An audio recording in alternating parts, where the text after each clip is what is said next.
Hello and welcome to another year, fourth consecutive year actually, of 15 days of breakaway roping. I am your host, Jordan Jo Hollabaugh, and I am so excited to bring you our fourth consecutive 15 days of breakaway. I keep saying it, I just pinch myself. I love this time of year. It's a little better than Christmas for me because we get to talk about breakaway roping all day long for 15 straight days. Kind of a big deal. And, I'm just so excited. Over the past 3 years of doing this, we've had over 75,000 people listen to this specific series. So I just want to say a huge shout out to all of our listeners out there. Thank you for your support. Thank you for sharing. And thank you for helping In the Loop podcast grow. This year is going to be great. I think probably the greatest year ever. Absolutely. We have some really cool things coming down the pike. And I just want to say a huge shout out to our partners this year because I absolutely could not do this without them. This series of 15 Days of Breakaway 2024 is brought to you by Wrangler. Wrangler butts drive you nuts. And we also have other partners such as Patterson Garage and Trailer Repair in Springtown, Texas, Rattler Ropes, Pro Fantasy Rodeo. Go get that breakaway team, y'all. WRWC, the Women's Rodeo World Championships. We've got some really cool questions coming, Fancy's Burning Questions. And Rodeo Now. Upload all of your rodeo videos and have them in one place. I'm excited to be a part of this year's 15 Days of Breakaway. It's really special to me. So thank you guys again for listening. If you have any questions for me, or if you would like to give us any input, I would love to know what you think about these breakaway roping series episodes. And if you have any breakaway roping questions, period, email me at jordan@inthelooppodcast.co. And I will get back to you and answer all of your questions. Make sure you share these episodes with all of your friends. We appreciate your guys' support and helping In the Loop podcast grow. So with no further avail, let's get to it. 15 Days of Breakaway 2024. Here we come. Okay, guys, so we are winding down and we have all reached the podcast you all want to listen to on 15 Days of Breakaway. We are here today with number one, Shelby Boisjoli-Meged, coming in with $146,664.79 rodeos. Welcome back, World Champion Shelby Meged. Thanks for coming to the show this morning. Thanks for having me. So you had another stellar year. I was looking at stats from last year that we'd written down on 15 Days of Breakaway, and it showed that you had 164,000 coming in 2023, but you also went to 21 more rodeos. Talk a little bit about your year and looking back, coming in as number one again. What does that mean to you? It means a lot to me, especially kind of like with the year that I had a pretty strong winter, and then my summer was just super hit and miss. I think I missed way more calves than I caught this summer, so it's kind of rough. So it was more so just a kind of like a mental battle all summer, just trying to stay positive and just knowing that my time's going to come and I just have to stay after it. And I guess that's kind of, Sioux Falls was huge for me. Well, and one of the things I love about you is you're kind of stingy. I mean, you won Sioux Falls, like nobody else has won Sioux Falls, but you. That's cool. You also did that with Salinas until this last year. You had won Salinas every year. So, I mean, you're a little bit stingy that way. But in all retrospect, I think it's so humbling to hear a world champion, as many accolades as you've got, say, hey, I had a challenging year. And I heard you say that on your interview at Sioux Falls. You're like, yeah, it's been going not that great. And then I'm like, you have $146,000 won. What do you mean it's not been going that great? But I just want everybody to hear that because it's like everybody goes through the same struggles. So talk about your year in retrospect, even though those struggles, what were some of the struggles that you had and how did you mentally work through those and keep fighting to get to the end result? I guess one of the main struggles was I didn't get along with Anna as good as I usually do. This summer we clashed a little bit, and I think it was just one of those deals, she needs to go do something else or she just needs a break. Like, she's never just been disinterested in it, and I really felt that from her this summer. She didn't really have her head in the game. Even when we did pull off wins, we weren't getting along great. Like, there was a lot of things that I wish she could have done differently. And then as far as myself, like, I would get on the same wavelength as my horse again and everything would feel good. And I missed so many calves this summer that you shouldn't miss, like just easy calves. And there was a lot of situations where I just had to go catch a clean calf and would barely touch the calf. Like it was a really tricky summer in that aspect. And then there was times when like the week of Cheyenne rolled around, and I remember telling myself, like, if I don't win this week, if I don't have a good week this week, then I will not have a shot at a gold buckle. And I remember putting a lot of pressure on myself, but luckily I won over 20,000 that week. So that just literally put me back within like 20,000 or 15,000 of first place. Like it didn't even really like shoot me up there. It just put me back within, a distance to be able to have a gold buckle. And then the rest of the summer again, like it just kind of kept going that way. And then, it started getting down to the wire. Like the last couple of weeks before Puyallup, I just had to go in there and catch at Caldwell and ran in there and curled a back leg, took a swing over the calf, missed. Like it was just stuff like that kept happening. And then Puyallup rolls around and I just have to run in there and catch. I get out, run in there, and I think I might have touched his left ear. Like I missed so bad at Puyallup. And then, I guess it just kind of kept going like that. And then I think I just did the same thing as I did last year and was like, okay, Sioux Falls is your big break, and that's it. So if you mess up there, then you're done. Like there's no way I would have a chance at a gold buckle if I didn't do good at Sioux Falls. So I guess that there was a lot of mess ups all summer, but I really had to, dig deep and capitalize when it really mattered. And I've never really had to do that. I've had a lot of summers where everything was going good for me and like capitalizing would be great, but it wasn't do or die. And there was 2 times this summer when it was absolutely do or die. And that was the week of Cheyenne and at Sioux Falls. Yeah. Well, and a few things I want to point out that that totally resonated with me when you were talking about that. One is you are a champion through and through because you weren't talking about, hey, I'm struggling and I might not make the NFR. You're talking about, hey, I'm struggling and I'm not winning first. Like I am not number one in the world. Like, so that for me, I'm like, man, she's setting her sights way bigger. Like there's no limits, right? It's like, what does it take to be number one? What does it take to push myself? And I love that perspective because it's like, I think some of us get caught up sometimes, or I know I have, and just like, what is the limit? Like, what do I just need to do to get this done? And I really love how you're like, hey, what do I need to do to be number one? Like, that's what keeps you, fueling your fire, keeps you going. And you're like, yeah, what is it going to take? So that was way cool. Second of all, 20,000 the week of Cheyenne. I also got to participate in that with you, even though I was really hoping to win, another Cheyenne buckle, you stingy little thing again.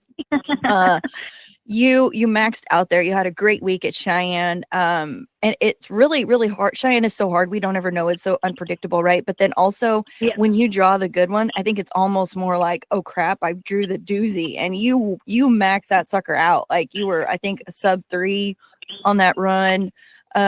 Talk a little bit about being in those positions. I feel like, you're 5-time NFBR qualifier. You and Martha Angeloni are the only 2 ladies that have made the finals 5 consecutive times in a row, and all of them. You've been in so many different situations. Does that give you confidence knowing like you're back in the box fixing to run high callback at Cheyenne? Does that ever get old? Like, hey, I've already been here. I've done all these things. Or do you still, what's going through your mind when you're back in the box at places like that? So honestly, Cheyenne's one of those places. I was going to post about Cheyenne just because like it was kind of unique to me. It was cool to me because I'm not a poster, so I didn't end up doing it. But my first calf in Cheyenne. You stink at social media. You should call me from Breezio Marketing. We can help you out. But continue. I really do need help. My social media is terrible. But so my first calf at Cheyenne, I drew an amazing calf and hit the barrier. And it was so easy. And I ran in there, took a swing over the back, and I was like, oh, yeah. Like, it was even probably for go-round money, and I missed the crap out of them. Like, I literally threw my rope on the ground in front of the calf. And I, couldn't even believe it. I was just so upset. I was like, are you kidding me? So then I had to come back to the wild card round, and I didn't draw as great of a calf, but, had to make it work, hit the barrier, calf steps right, and just missed the crap out of him. And I could have got mad and thrown a fit. I freaking kicked my horse in there and fished like nobody's business. Like my life depended on it. And I got my rope on, pulled my slack. I came back. I was on the cut. There was 3 girls.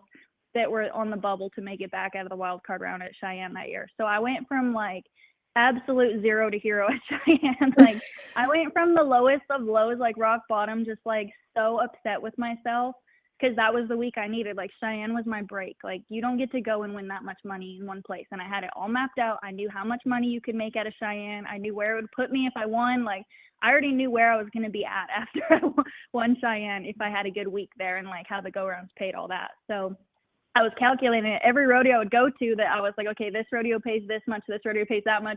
Well, every time I'd go to a rodeo and just suck at it, I was like, okay, well, I can still win this much money this week. And then like do bad. And I'm like, okay, I can still win this much. Like it just kept going down. And then it got to where like, okay, if you don't do good at Cheyenne, you're done. Like this is your chance and you blew it. So I obviously missed at Cheyenne and it sucked. And then once I made it back out of that wild card round, holy crap, I was just like, okay, this is the break you needed. You need to get your crap together right now. Like, this is your shot.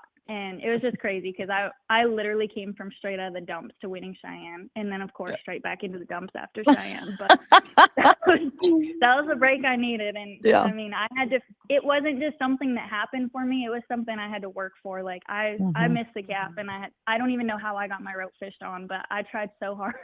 I wanted to catch so bad because that was my only chance. So I guess just not giving up right there. Calling all rodeo contestants. We all know that videos are a huge part of our success in and out of the rodeo arena. And I'm here to tell you that we now have the perfect community to post all of these videos in one place. It's called Rodeo Now. You want to know about the latest stock draw? Need to know how much rain to give your bronc? What about how your breakaway calf ran that last run? Need to send your prospective college coach a demo video? Or maybe you just want to showcase that one special horse that you have for sale.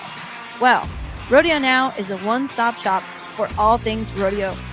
Made for contestants, stock contractors, and fans of rodeo. Find all of that info that you need right here on Rodeo Now. Set up your free profile, get signed up, and start uploading today on rodeonow.com. Yeah, well, and kind of a similar scenario at Sioux Falls. I heard you say in your interview your dad was there and he really you said I didn't have a whole lot of confidence coming into here. No. And you're like, and my dad pulled me, I don't remember exactly what the words you said, but it all resonated with us. And as you said, my dad reminded me of what I was here to do and where that confidence came from and what kind of roper I am.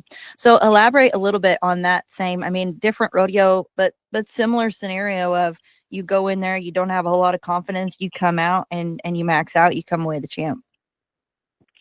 Yeah, I guess, roping really is. They're not lying when they say that like a lot of your roping is mental game. And so I feel like just from the summer I had, like, honest to gosh, at Cheyenne, I was in the short go. I just wanted to catch so bad. Like, I just didn't want to miss the calf. Like, that's where my confidence was at. Like, I didn't know when my rope left my hand this summer if it was going on or not. Like, my confidence was in the dumps. And so my dad and my mom drove up before Sioux Falls, and we met them at Mandan. And, Mandan was okay. I had practiced and stuff and went there, and, like, everything was out of whack. Nothing felt good, but I caught at Mandan. Like, I don't even know how I caught. I just felt like I was scratching for leather trying to leave the box. Like, everything just felt awful. So I told my dad, I was like, can we drive to Miles City? I think it was like 4.5 hours or something like that to Miles City.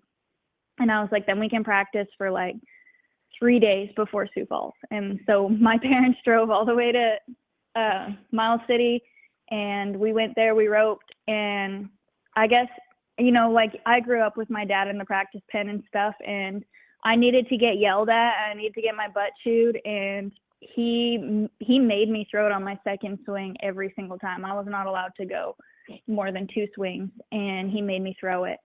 And I haven't done that in a really long time. Really with Anna, I'm kind of a 3-swing roper. I don't like throwing on my second swing because I usually just let her pop the rope. So I don't usually try and make anything happen. Well, I think I got complacent with just using my horse all the time. And then my horse wasn't just being a superstar this summer. So I lost all my confidence. Like, I didn't have anything in myself. I didn't realize how much I relied on her. So at Sioux Falls, my dad made me go out there and be Shelby and not worry about what the heck my horse was doing. And when I was 1-6, that's the first time I've thrown on my second swing in a long time. Yeah. Well, and it was, I mean, you talk about that run being 1-6, like that was such a cool run. It gives me goosebumps just watching it because it was, if everything could have possibly went right in breakaway roping land, it did right there. You nailed the barrier. You were ready to take your shot. It popped off fast. And I don't know if I don't know if that's the PRCA WPRA record. I know it's obviously the record is Sioux Falls. But what after your 1-6, because obviously I love how people are like, what were you thinking? It's like, really, can you think in 1.6 seconds? No. So after your 1-6, you look up and you see that, then what comes over you? Is it confidence? Is it emotions? Is it what comes over you after you look up and you're like, I did it? It was quite a bit of emotions because like having a win like that is so cool in itself, but being able to come from like honest to gosh scared to throw your rope and like not even wanting to drive to the next rodeo and just wanting to catch so bad, like just coming from that to be able to actually pull through when it really really mattered and putting myself in contention for another gold buckle, like a whole bunch of different things came together. So it was just like a whole summer of struggles, a whole summer of mental battles, and like I was just really proud of myself for staying hooked, staying after it, and not giving up. Like I was staying with it to the bitter end. Like I was staying hooked, and it was all the way till Sioux Falls. I kept telling myself that I had a chance. So I was just really excited that it all came together and it happened for me because there was a lot of struggles, and nobody sees the struggles. No, they don't see the struggles. And I think that's one thing that a lot of us that rodeo consistently and all year long, we know, right? We know who's struggling when and ups and downs. And for me now it's like you have so much grace and mercy for people when they're going through that because you know how it feels yourself. Oh, and it's guaranteed it's going to happen at some point in the year to everybody.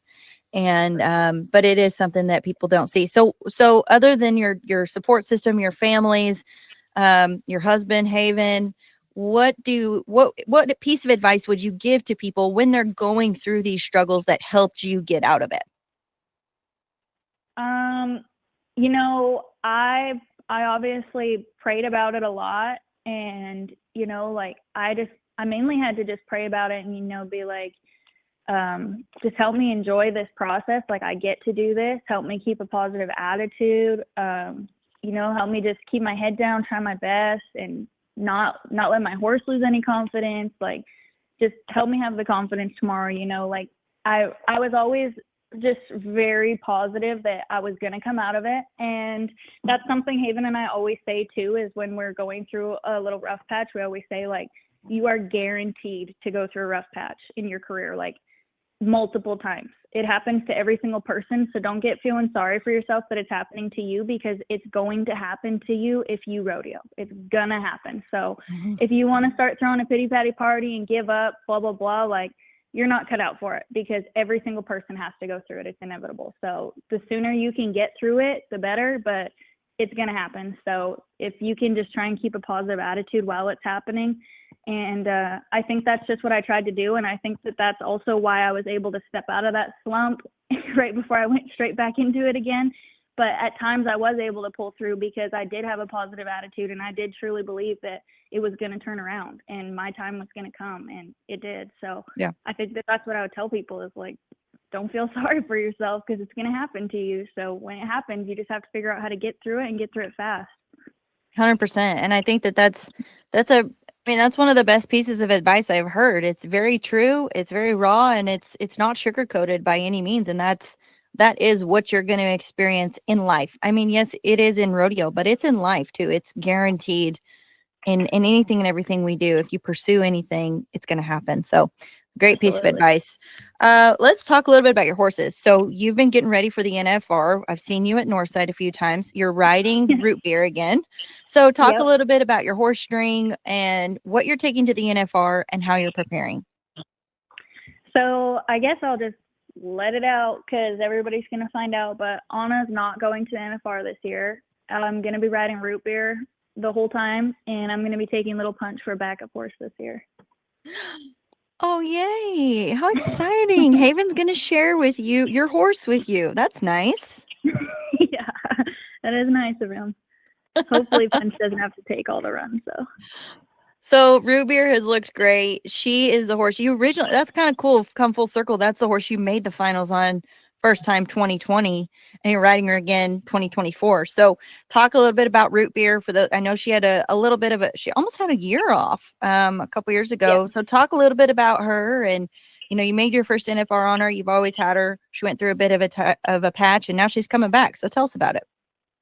Yeah, so I actually bought Rootbeer for $1,200 when she was 2 in a sale in Canada, and I tried to sell her. I tried to sell her for $4,500. Like I used to flip horses and just try to make a couple thousand here and there. So that was what I was doing, and I couldn't give her away. And all the little posts still come up on my Facebook all the time when I was trying to sell her, and for whatever reason, she just stuck with me, and then. I guess I just kept riding her, and she turned into a good horse for me. And 2019 was the first year I really hauled her hard, and 2019 was a huge year for me. Just as far as like getting confidence and winning, I feel like 2019 I won almost every time I nodded my head. 2019 was such a crazy year for me, and I feel like that was the year that I really was like, wow, you really are good enough. Like you can hang with these girls. Like I think that was the first year I really realized kind of that I might be able to pursue breakaway roping and like actually make a living doing it. And then 2020 is the first year that we really rodeoed, and they had the NFR, and I rodeoed that summer and made the NFR on her. And she just wasn't right. She got sore that summer from the hauling and stuff, and that was when I figured out that she had kissing spine. So we did surgery last year after the NFR on her, and she had, I forget however many months off, but she was back just in time for Prescott, and then didn't really ride her this summer, just kind of let her heal. And I got her up this winter, and she was great. And Anna and I were butting heads a little bit. I don't know if it was because she was sore, what was going on. I don't know if she lost interest, but Haven was telling me, like, you need to take Root Beer to Mandan and Sioux Falls. I really think you'll do better on her. And I just kept fighting it with Anna. I was like, no, I'm going to stay on Anna. Like, that's what I'm doing. And so it's just been one of those weird things that like, it's always part of God's timing and his plan. And Haven's already been pushing me to ride Root Beer. I've already been on the fence if I should ride Root Beer. And then Anna came up sore. She tore a check ligament. So it was like, okay, you are riding Root Beer. So you are riding Root Beer now.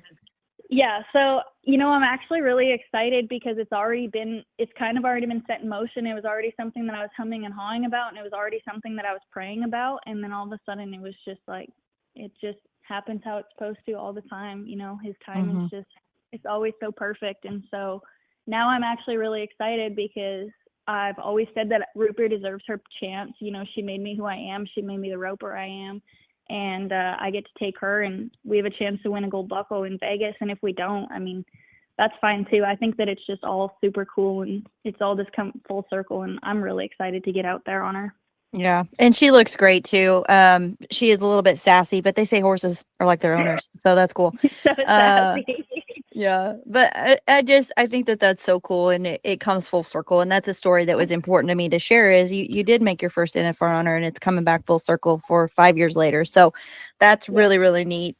And we have a new fan question element this year. So it kind of leads me into my fan question. Everybody submitted a question to ask everybody. And yours is, what do you think sets your roping apart from everybody else? Oh, gosh. That's a bold question because I had a question that was kind of similar in a way. It was just like, what's it like once you won a gold buckle or whatever, do you feel like a world champion? So I guess it's kind of the same answer is like, I don't know about you, how you feel, but like, I don't feel like there's anything that sets my roping aside from anybody else's. I feel like on any given day, any one of the girls that are out there that you're competing against can just wax your butt. Like they can just straight up beat you. I think that it all depends on the calf that you draw.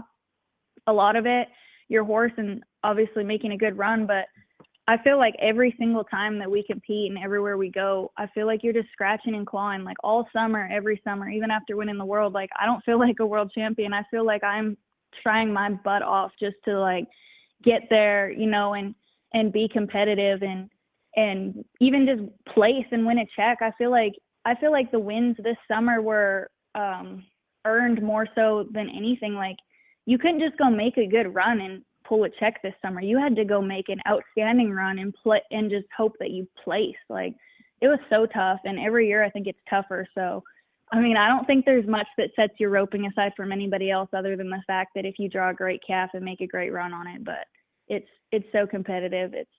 It's literally just scratching and clawing to stay competitive. I think I've worked harder the last year than I've had to work in a long time, just trying my butt off to stay competitive.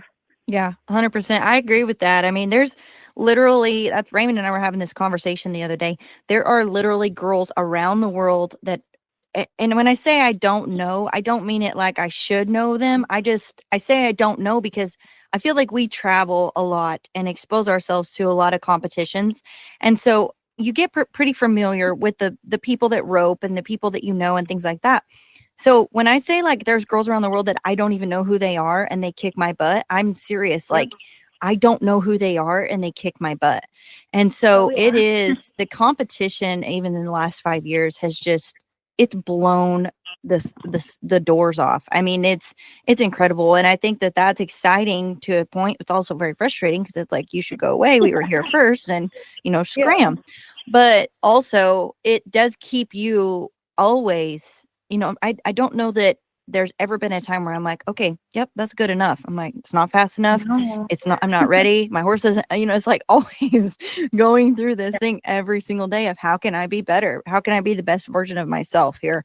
And I think that we just get to attribute that to the competition we get to rope with. Yeah. And I think honest truth, the second you're like, oh yeah, this is what makes me better than everybody. I think the second you get complacent, they're going to wax your butt. I think that you got to stay after it at all times. And I think your mindset, I guess, is more so everything. And just dang sure don't get complacent. Don't be thinking that you got it in the bag and you've made it, because the second you back off, they're going to blow by you. Wax your butt. That's a new term. I'm going to have to start using that. Did Haven come up with that? Actually, one of the boys at the house said that the other day. We're like, what? No, I just used it. Wax your butt. That puts a great picture into everybody's mind. Awesome. Really cool. Yeah, okay. What was your favorite memory inside and outside of the arena this year? Cheyenne was pretty cool. I think inside of the arena, the victory lap at Cheyenne, like legit just gave me chills. Couldn't even hold tears back. It was just so cool. You know how that feels. It makes you ball like a baby. Yeah, like I came out and you gave me a hug after I roped, and before I went in for my victory lap and stuff, you told me to soak it all in and enjoy it. And I think that just like, you have to be reminded sometimes, right? And so after you said that, I really just tried to soak it in and enjoy it, and I just started crying. It was probably one of the coolest feelings I've ever felt in my life. I love that. Giving me goosebumps. Okay, outside of the arena. We don't want to cry on here. Outside the arena, I guess it's pretty fun this summer at Coeur d'Alene. We rented a boat and took up some surfing, had a few down days, and we try and do that every summer. We'll try and, whenever we get a couple days off, rent a boat and just try and have some fun and forget about roping for a couple days. So, did you let Haven drive, or did you dunk him, or was he there? No, Haven doesn't drive. You can't get him off the surfboard. He doesn't share. Everybody thinks Haven's so sweet. I think we should point out he is not. No, he's not. Oh my goodness. Well, and as we're getting ready for the NFR, it's actually turning winter here in Texas, and it's getting kind of chilly, which I know that we're sissies here because we say chilly is 50. So still, it's cold. But you and I were having this conversation the other day. You were like, hey, my ropes are getting pretty limber. And what's that deal? And I was like, oh, it's a Regulator Pro. So it's you got one ordered. You're ready to go. Your ropes are going to be heated and ready, and they're going to be stiff at Vegas. Tell us a little bit about what you're using and your process to keep your ropes feeling good throughout all the seasons.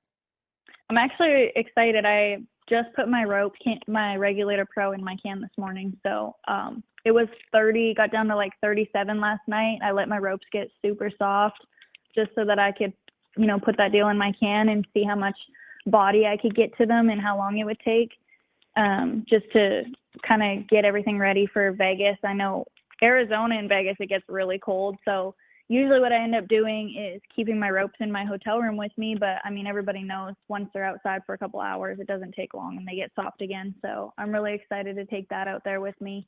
I am using an Edge in a 9.5 by Fastback, and I really love those ropes. I use it in an extra soft, and I guess my favorite thing is that you can get I don't know what the right term is, if it's a lay or what you call it, but you can get them in like a soft and extra soft, like different sizes and different, what do you call that? What would you say for a word for that? Different, probably sizes and lays, I guess. Yeah. I think it makes sense to us in our breakaway minds.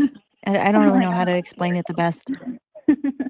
Yeah, so those are kind of my favorite just because when it does get cold, I can go to a soft, and then when it's hotter out, I can have an extra soft. So it's nice to know exactly how my rope's going to feel, and I can pull in and step out of my truck, and I already have an idea of which rope I'm going to use. So yeah, 100%. That's my favorite thing. I think too, it just makes such a big difference with your confidence, knowing when you get there, and if you like your rope, just me, for example, I like mine super stiff. And so when I get there, and if I don't have my Regulator Pro with me or something, and you pull your rope out and it feels like a noodle, it's just like deflating. Yeah. It's like, Lord, can I put it on in the chute? Yeah, that is terrifying. When my rope gets too soft, I lose all confidence. I'm like, oh boy, this isn't going to be good. Yeah, well, when you see Shelby running around with her Regulator Pro, you'll know why. It's no big deal. Yeah. So, cool thing. We thank Jeff Butler for all the things he does over there. But Regulator Pro is definitely something I have I have a rope bag and a rope can, and they have one that fits in the rope can and one that fits in a rope bag. So I have both because I am stingy with my ropes. But cool. No big deal. So let's talk a little bit about Fancy's burning questions. The Women's Rodeo Association, Women's Rodeo World Championships, WRWC, they have sponsored us this year, and they're doing Fancy's burning questions. So Lindsay Sumter, she came up with these questions. You're welcome. And the way it works is you answer 10 questions, and then you will be awarded 100 VRQ bucks to nominate your next WCRA or WRWC women's event. Are you going to any of the jackpots out there in Vegas this year?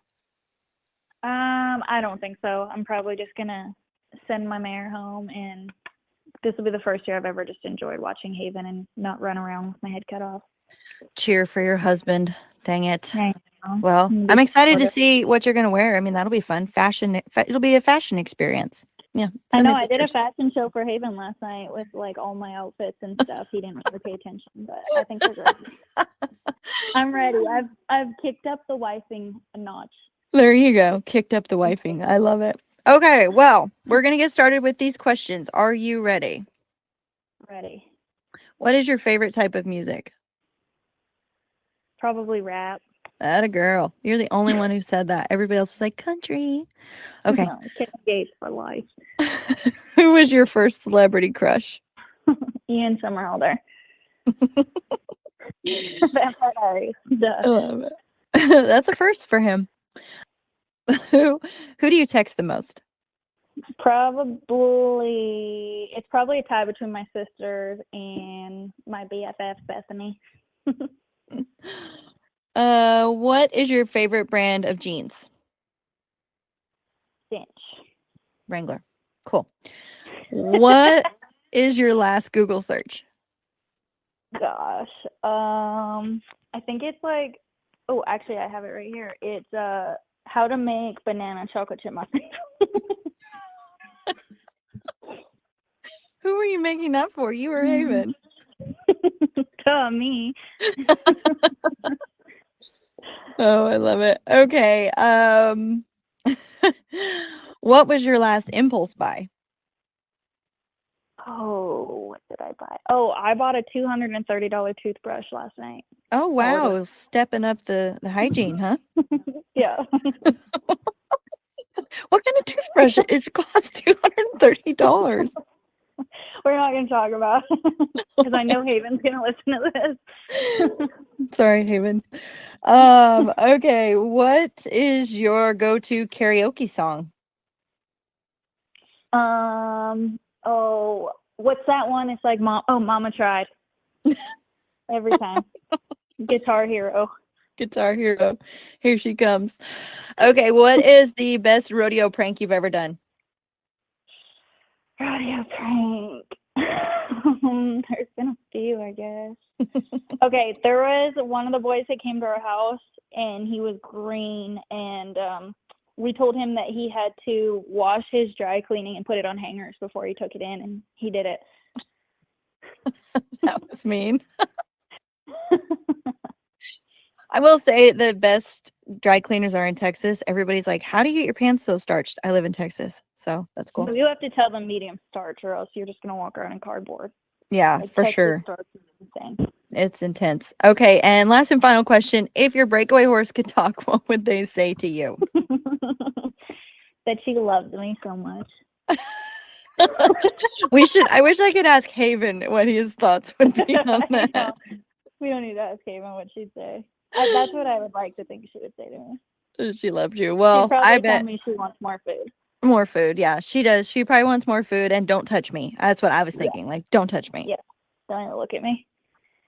Well, congratulations. You're now $100 richer with the WRWC Fancy's Burning Question. So you can nominate your next event. You can nominate the NFR. There you go. Yay. Cool. What about you and Haven? Do you guys, if you've listened to this podcast episode, you can tell they're just a little bit competitive. I love, I walk by Haven after certain things and I'm like, have you talked to Shelby yet? Meaning good and bad. But you guys are both very competitive. So as a couple, do you guys play pro fantasy or do you play separate? Do you compete against each other? How does that work? No, we take it pretty seriously. Like, we'll sit down. And because we've been out there, I don't really watch the team roping, but Haven does. But I pretty much don't miss the barrel racing. So we've all watched all the events, and we'll sit down, and we'll make 3 teams and kind of just move stuff around. We've never had a team win before, but we're staying hooked because the prizes are too good. How do you not? So. We're doing it. We take it seriously. Raymond and I are doing this. I'm picking my own team. He's picking his own team, and then we're going to pick a team together. And we're doing the same thing for the breakaway. That's exactly what we did last year. So that it's like a win-win for everybody, except for my team's probably going to win. No big deal. I know. I was on the winning team last year, and I was like, I really wish we got a truck if we were on the team that won. Well, crap, the payout this year is great. And even the breakaway, it pays $10,000 just to win the breakaway. That's a pretty good payday for a 2-day event. No big deal. $24 to win $10,000, no big deal. Well, we were driving to Vegas last year with my parents, and I was like, did you guys make a team? And they're like, no. And then I started telling them what they could win, and they each made, I think, they did the same thing as Haven and I. They each made a team, and then they made one together. Yeah, 100%. Well, I think that's the best. It's once you get married, you understand that that's the best thing to do is what's yours is yours and what's his is yours and what's y'all's is yours. And everything is a competition. Everything is a competition. And it's at the end of the day, you're going to win no matter what. Okay. Yeah. Okay, last and final question on 2024, 15 Days of Breakaway with the number one Shelby Boisjoli-Meged. Who do you look up to and why? I've said a lot of things, but I think the number one that I have to look up to is my mom, probably, because she's always my first phone call after Haven, and if he's not there. But she is for sure the person that I call when I'm down in the dumps every time, and she's always the one that always has the very best advice, and she just has the best outlook ever, that you can call her feeling just so small and so crappy, and when you get off the phone, you're 10 feet tall and you're ready to go just take on the world again. So I think that it has to be my mom, because she got all the phone calls this summer, and she just kept pumping me.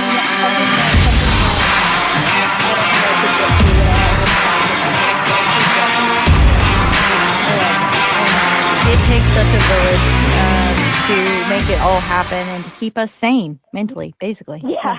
It does take a village to stay sane mentally. What sport would you want to go into where you literally lose more than you win? It's just how it works. On a daily basis. Going in, for sure you're going to lose 40% of the time, and you have to be okay with that. That's not. That's why our wires cross just a little bit, and that's why we do what we do. We're all a little crazy. Running a little hot, but well, Shelby, thank you so much for taking the time to do this. Congratulations on your 5th consecutive National Finals Breakaway Roping qualification, and we wish you the best in Vegas. Thank you.